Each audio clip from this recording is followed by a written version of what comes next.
Residents in the Gold Coast hinterland fear the worst is yet to come after fires tore through 11 properties in an unprecedented start to the bushfire season.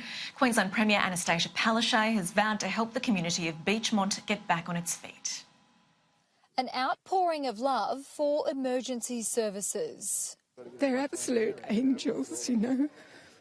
I don't think any houses would have been left standing if it hadn't been for them. They've just been fantastic.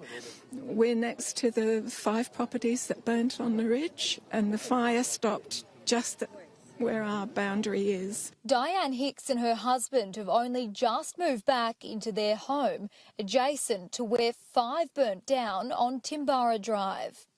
They've lived in the area for 13 years, but when plumes of smoke began rushing towards their property, they made the call to self-evacuate. Wearing the same clothes for 5 days before we came back. Dozens of Beechmont residents are now needing counselling, meeting with neighbours and members of the Red Cross at a community fundraiser. We're shocked at what has happened, like everybody, and we're working through it like everybody else is up here, and all I can say is we're very proud of the outcome. More than 10 days into the disaster, residents can't afford for hinterland tourism to dry up.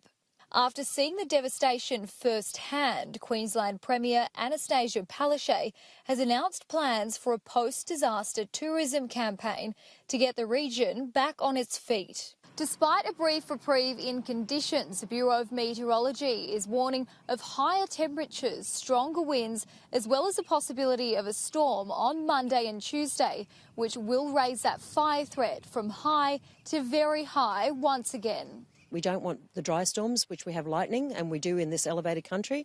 Lightning will definitely cause us a problem, so we're looking for some rainfall with that. But at the moment, there's really nothing that's substantial enough to have an impact on this fire ground. More than 60 interstate crews from South Australia and Western Australia have arrived to help battle the blazes, and there's no time for complacency.